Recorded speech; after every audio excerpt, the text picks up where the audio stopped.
Hallelujah. मेरी ओर से सबको जय मसीह की। परमेश्वर का धन्यवाद हो जिसने हमें आज फिर से इकट्ठा किया उसकी महिमा के लिए। तो खुदावंद का धन्यवाद हो सारी बातों के लिए।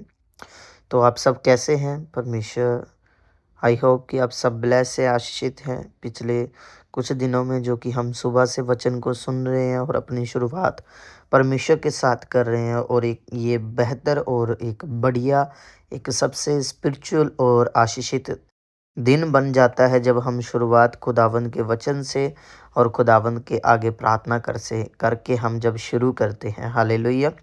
तो आप सभी जानते हैं कि हम प्रार्थना करने से पहले एक वचन को पढ़ते हैं, फिर प्रार्थना करते हैं, उसके बाद अपने दिन की शुरुआत करते हैं। तो कितने जन तैयार हैं आज फिर से प्रार्थना करने के लिए और खुदा के वचन को सुनने के लिए और अपने दिन की शुरुआत करने के लिए? तो परमेश्वर का धन्यवाद हो सारी बातों के लिए। तो आइए हम सब मिलकर खुदावंद के वचन की ओर चलेंगे। तो आज हम परमेश्वर के वचन से सीखेंगे नीति वचन, उसका 23 अध्याय और उसकी 23 आयत में मैंने आज एक वचन को देखा जो कि बहुत स्पिरिचुअल और बहुत ही जो है हमें जीवन में उन्नति देने वाला है। जब हम इस वचन को पढ़ते हैं तो इसमें लिखा है, सच्चाई को मोल लेना, बेचना नहीं, और बुद्धि और शिक्षा और समझ को भी मोल लेना। मोल लेने का मतलब क्या है? खरीदना। और परमेश्वर ने कहा कि सच्चाई को मोल लेना, बेचना नहीं। बेचना मतलब जैसे हम काम करते हैं, मान लीजिए कंपनी में जब हम काम करते हैं तो हम क्या करते हैं कि किसी का कुछ रख लेते हैं। तो हम क्या करते हैं, सच्चाई को जो है बेच देते हैं, मतलब उसे उसे हम बुराई को मोल ले लेते हैं। इसमें लिखा है ना, परमेश्वर का वचन क्या कह रहा है कि इसमें लिखा है, उसने कहा कि बेचना नहीं। हम क्या कर देते हैं? बेच देते हैं कि अपनी ईमानदारी को, अपनी सच्चाई को, अपनी वफादारी को हम बेच देते हैं कुछ चीज़ों के लिए, जो कि हम झूठ बोल देते हैं, किसी का हक रख लेते हैं। बाइबल कहती है कि किसी का हक नहीं रखना है। आपको घाटा पड़ जाए कोई दिक्कत नहीं, पर दूसरे को उसका पूरा मोल दो ताकि आप निर्दोष ठहरे, आपके ऊपर कोई दोष ना लगे। आज अगर आप किसी का रख रहे हैं और वो व्यक्ति हमेशा आपको दोष देगा, आपको बुरा कहेगा, वो कभी भी नहीं कहेगा कि ये अच्छा, चाहे आपने उसके साथ कितनी अच्छाइयाँ की, चाहे आपने उसके साथ कितना कुछ नहीं किया, उसके लिए क्या नहीं सेक्रीफाइस नहीं किया, सब कुछ आपने कर दिया, पर फिर भी वो उस चीज़ को याद नहीं रखेगा। आपके की गई एक बुराई को वो हमेशा याद रखेगा। तो परमेश्वर का वचन यही कहता है कि तू बुराई को तू बुराई को जो है मोल मत ले, तू सच्चाई को मत बेच। उसने कहा कि तू उन चीज़ों को मोल ले, सच्चाई को मोल ले। इसमें लिखा है, कहता और बुद्धि और शिक्षा और समझ को भी मोल ले। बुद्धि, शिक्षा, समझ, मतलब हम उन चीज़ों को मोल, जब हम स्कूल में जाते थे, हमने पढ़ाई की, तो वो हमने शिक्षा को क्या किया? ग्रहण किया। तो पढ़ाई करने का हमने खर्चा दिया। तो वचन क्या कहता है? कहता समझ को भी मोल ले। अगर अगर कुछ चीज़ें हम आज देखते हैं कि जो लोग क्या करते हैं, जो बिजनेस में और बहुत सारी चीज़ों में आगे बढ़ने के लिए क्या करते हैं, क्लासेस लेते हैं, बिजनेस के जो है वो ट्रिप्स एंड ट्रिक्स लेते हैं, और वहाँ पे जो सीनियर होते हैं उनको सिखाते कैसे बिजनेस करना, किन लोगों में करना, और किन्हें किन्हें ये इस चीज़ के बारे में बताना, कैसे ये बिजनेस ग्रो, मतलब वो क्या करते हैं, उन चीज़ों को मोल लेते हैं, समझ को मोल लेते हैं। जैसे वचन कह रहा है वैसे वो उन चीज़ों को करते हैं।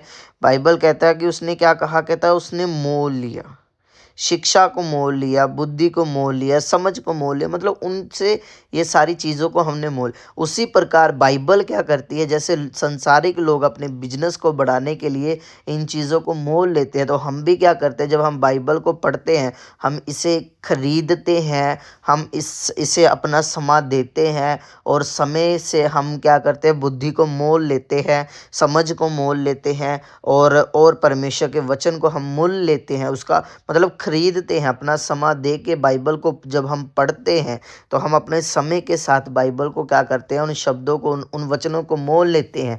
और जब वो वचन हमारे जीवन में आते हैं तो वचन कहता है कि हम फिर हमारा जो जीवन है वो बदलना शुरू हो जाता है। जैसे वचन में लिखा, उसने कहा ना, परमेश्वर का वचन कहता है कि हर एक वचन जो है वो आग से ताया हुआ है। मतलब जो कोई वचन हमारे जीवन में जाएगा वो प्रतिफल को लेकर आएगा।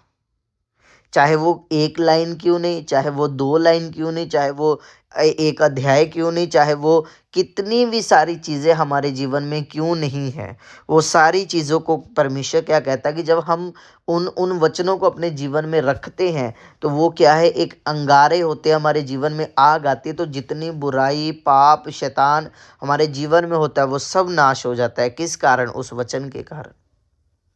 तो इसी प्रकार मेरे जियो, मेरे भाइयों, मेरी बहनों, आज परमेश्वर का हमें वचन क्या कह रहा है कि हमने सारी चीज़ों के साथ कॉम्प्रोमाइज़ कर लेना है, पर खुदा के वचन के साथ कभी नहीं करना।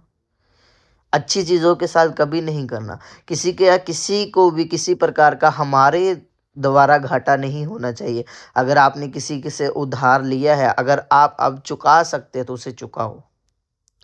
अगर आपने किसी का रोक के रखा है, किसी का कुछ चीज़ें आपने रोकी है, जान के रोकी है, उसे नहीं पता पर आपको पता है, तो आप उसे लौटाएं, क्योंकि परमेश्वर आपको देख रहा है। अगर आज आप ईमानदारी दिखाएंगे, कल वही व्यक्ति आपके लिए दुआ भी करेगा, परमेश्वर भी आपके लिए उसकी दुआ भी सुनेगा, आपकी दुआ भी सुनेगा और आपको ब्लेस करेगा। क्योंकि परमेश्वर ने कहा, कहता है मैंने तुम्हारे जो पाप है, जो जो घिनौने थे, मैंने सफ़ेद कर दिए, मतलब एकदम साफ कर दिए। तो हमारे जो पाप परमेश्वर ने अगर माफ़ किए हैं, तो इसका मतलब ये नहीं कि हम गलतियां पाप करें। इसका मतलब ये है कि हम उसे मेंटेन रखें, उस सफ़ेदी को, उस वाइट गारमेंट को जो परमेश्वर ने हमें दिया, उसे एकदम साफ रखें, ताकि हमारे जीवन में कोई दाग ना हो मसीह को अपनाने के बाद। हालेलुया। तो आप ये बात को समझे कि अगर कोई व्यक्ति के साथ आपने कभी भी बुरा किया है, तो आप उसका पश्चाताप करें और उसके साथ अपने जीवन को अच्छा करें। आज का आपका यही कर्तव्य है कि अगर आपने किसी के साथ भी धोखा किया है, आप उस धोखे का जो भरपाई करें। अगर आपने किसी से कुछ लिया हुआ अभी तक नहीं दिया, साल हो गए, महीने हो गए, जितना भी हो, अगर आप अभी देने के योग्य है, तो आज उसको वापस दे। अगर अभी देने के योग्य नहीं है, तो उसे बताए कि भाई मैं इतनी तारीख तक तुझे वापस दे दूंगा। क्योंकि वचन कहता है कि हमें किसी से लेना नहीं है, बल्कि उनको देना है। परमेश्वर ने कहा लेने वाले नहीं बल्कि देने वाले बनो। तो आप इन वचनों को समझो, ताकि खुदावंद आपके जीवन को ब्लेस करे। आमीन, हालेलुया। तो आज जो है थर्सडे है, तो थर्सडे हम खुदावंद की महिमा में मौजूद हैं। तो आइए सब अपनी आंखों को बंद करें। आज के दिन की शुरुआत के लिए हम प्रार्थना करते हैं। महान और सामर्थी परमेश्वर, आपके सामर्थी नाम से पिता हम प्रार्थना करते हैं।